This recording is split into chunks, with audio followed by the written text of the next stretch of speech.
Imaginez-vous seul au milieu d'un océan glacé, avec des vents hurlants et des vagues qui frappent votre navire sans relâche. Aucun feu, aucune source de chaleur à bord, seulement votre corps, vos vêtements et votre savoir-faire pour survivre. Comment des hommes ont-ils pu traverser des mers gelées, affronter des hivers impitoyables et conquérir des territoires entiers sans jamais allumer un feu sur leur navire? Depuis des dizaines de milliers d'années, l'humanité a été confrontée à des conditions extrêmes de froid. Les premiers hommes ont appris à survivre grâce à la marche, à l'adaptation et à l'ingéniosité face aux rigueurs de la nature. Mais la maîtrise du froid ne s'est pas limitée aux terres gelées. Un jour, l'homme a décidé de s'aventurer en mer, affrontant des hivers impitoyables sur des navires dépourvus de tout système de chauffage. Comment ces explorateurs, notamment les Vikings, ont-ils réussi à traverser les océans glacés sans se brûler ni perdre la vie par hypothermie? L'histoire que révèlent leurs embarcations défie largement nos idées reçues sur la technologie maritime de l'époque. Les fouilles archéologiques montrent que les navires vikings n'étaient jamais équipés de foyers ou d'installations de cuisson en mer. Loin d'être des primitives ou des amateurs, les Vikings avaient fait le choix délibéré d'éliminer tout feu à bord.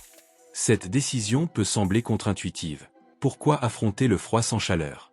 La réponse réside dans la nature même de leurs bateaux. Construits selon la technique de la bordure à recouvrement, ces navires utilisaient des planches chevauchantes, étanchéifiées avec du goudron et du plomb, qui garantissaient une résistance exceptionnelle à l'eau. Mais cette construction ouverte et entièrement en bois rendait tout feu extrêmement dangereux. Une simple étincelle pouvait embraser le navire en quelques minutes, mettant en péril la vie de l'équipage et la mission. Les archéologues maritimes confirment que toutes les grandes fouilles de navires vikings, qu'il s'agisse du célèbre Osberg, 834 après Jésus-Christ, du Gokstad ou du Gjelstad, n'ont jamais révélé de traces de foyer ou de dispositifs de cuisson permanents. Même les textes légaux norvégiens de l'époque, comme le Code Graga, imposaient aux équipages de descendre à terre plusieurs fois par jour pour préparer les repas, collecter de l'eau et gérer les provisions. Les sagas vikings témoignent également de ces déplacements terrestres systématiques. Ainsi, la survie en mer ne dépendait pas de la chaleur du feu, mais de la maîtrise de techniques alternatives. Pour faire face au froid intense sans pouvoir allumer de feu, les Vikings ont développé des vêtements d'une sophistication remarquable. Les fouilles de sites comme Herjolfsn au Groenland ont révélé des ensembles multicouches capables de retenir la chaleur même lorsqu'ils étaient mouillés, surpassant parfois l'efficacité de certains matériaux modernes. Chaque type de laine, chaque coupe et chaque couture avait une fonction précise: isolation thermique, résistance au vent, gestion de l'humidité. Les femmes de l'équipage jouaient un rôle essentiel, utilisant des aiguilles et des outils pour ajuster parfaitement les vêtements aux besoins de chaque marin. Ces vêtements n'étaient pas de simples peaux rudimentaires. Certaines couches extérieures étaient en peau de phoque, doublées de fourrure de mouton ou d'ours, et formaient un microclimat autour du corps. Le secret résidait dans la combinaison de ces couches. Le corps restait chaud grâce à la rétention de la chaleur corporelle, sans jamais recourir au feu. Cependant, même les habits les plus perfectionnés ne suffisaient pas à maintenir une température corporelle optimale pendant de longues périodes de repos. Pour cela, les Vikings avaient mis au point une solution surprenante: le sommeil collectif. Loin des images hollywoodiennes d'un guerrier emmitouflé dans sa fourrure, les sagas décrivent des systèmes de lits partagés, où deux personnes dormaient dans un même sac de peau, parfois enduit de graisse pour augmenter l'étanchéité et l'isolation. Ce système créait un microclimat efficace, maintenant une chaleur constante grâce à la chaleur corporelle mutuelle. Les reconstitutions modernes de ces pratiques montrent que, même sur des plateformes improvisées au milieu du pont, le corps des marins restait protégé pendant les nuits glaciales. Les voiles, une fois repliés, étaient parfois transformés en tentes couvrant l'ensemble du bateau et piégeant l'air chaud produit par les corps. Ainsi, le confort thermique ne provenait pas d'un appareil ou d'un feu, mais d'une ingénieuse combinaison de vêtements, de techniques de couchage et de logistique humaine. Maintenir une température corporelle élevée sans feu implique également un apport calorique constant et adapté. Les Vikings consommaient des aliments spécifiquement conçus pour être ingérés froids, riches en énergie et facilement conservables. Les fouilles archéologiques révèlent des stocks de poissons séchés, de biscuits durs, de pain au lait et de mélanges nutritifs solides à base de beurre et de sel. Ces provisions, préparées avant le départ, permettaient à l'équipage de survivre des semaines sans cuisson. Certaines sagas mentionnent même des breuvages froids à base de céréales ou de lait, capables de fournir des calories et des nutriments essentiels.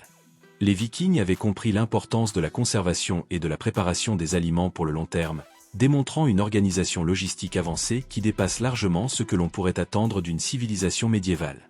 Il serait erroné de croire que les Vikings vivaient uniquement en mer. En réalité, leur survie dépendait de vastes infrastructures côtières. Des fouilles récentes ont mis au jour des ports et camps divers couvrant des dizaines d'hectares, avec des installations permettant le repos, le chauffage et la préparation des repas. Ces bases terrestres assuraient le ravitaillement et la sécurité de la flotte, rendant possible la navigation prolongée en mer malgré l'absence de feu sur les navires. Des projets comme le Coastal Archaeology Project ont documenté plus de 200 sites, de la Norvège aux côtes de l'Angleterre, où des ports organisés permettaient de réchauffer les équipages et de stocker les provisions. Même les membres les plus importants de la flotte n'avaient pas de privilèges spéciaux, le confort était partagé, et l'efficacité collective primait sur le luxe individuel. Les preuves matérielles de ces stratégies se trouvent dans les navires découverts dans le fjord de Roskilde. Là reposaient 5 navires vikings, dont des navires militaires, commerciaux et de pêche, datant de l'an 1000 environ. Les fouilles minutieuses ont permis de découvrir des tonneaux d'eau, des coffres à outils, des pierres d'est et des traces alimentaires, mais aucun élément lié au feu ou à la cuisson. Ces découvertes confirment que la survie ne reposait pas sur le chauffage, mais sur l'ingéniosité de la conception, la préparation et la discipline quotidienne des marins. Chaque détail, du choix des matériaux aux habitudes vestimentaires et alimentaires, constituait une réponse adaptée aux contraintes du froid et de la mer. Ce que révèle cette histoire, c'est une conception du confort et de la sécurité radicalement différente de la nôtre. Pour les Vikings, le feu en mer était un danger mortel. La chaleur corporelle, l'ingéniosité vestimentaire, les systèmes de sommeil collectif et la logistique terrestre formaient un écosystème complet de survie. Les techniques vikings démontrent une maîtrise avancée de la physique, de la biologie et de l'organisation sociale, bien avant que des concepts modernes de sécurité et de confort thermique n'existent.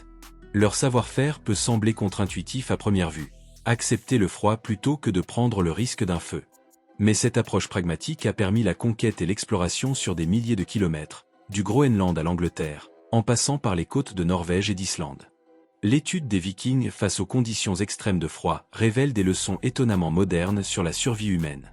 Ces navigateurs médiévaux ne se contentaient pas de braver les mers glaciales par bravade ou force brute, ils développaient des solutions réfléchies, fondées sur une compréhension précise du corps humain, des matériaux et des environnements dans lesquels ils évoluaient. Chaque détail de leur équipement et de leur mode de vie était pensé pour optimiser la conservation de la chaleur, limiter les pertes énergétiques et assurer leur endurance dans des conditions que nous qualifierions aujourd'hui d'extrêmes. Leur approche préfigure certaines pratiques modernes en ergonomie, en textile et en isolation thermique. L'idée de superposer plusieurs couches de vêtements, chacune ayant une fonction spécifique, résistance au vent, gestion de l'humidité ou isolation thermique, demeure l'un des principes les plus efficaces pour lutter contre le froid. Les Vikings utilisaient des peaux de phoque et de mouton, des fourrures et des textiles travaillés avec soin, créant ainsi un microclimat protecteur autour du corps. La précision de leur conception montre qu'ils comprenaient l'importance de l'interaction entre matière, corps et environnement, bien avant que la science moderne ne formalise ces concepts. Mais la survie viking ne reposait pas uniquement sur des techniques individuelles, elle était profondément sociale. Les systèmes de sommeil collectif et les stratégies de ravitaillement partagé démontrent que la coopération et l'organisation pouvaient surpasser des solutions purement techniques ou individuelles. Partager la chaleur corporelle, planifier les rotations et organiser les stocks alimentaires étaient autant de méthodes pour maximiser la sécurité et la résistance au froid.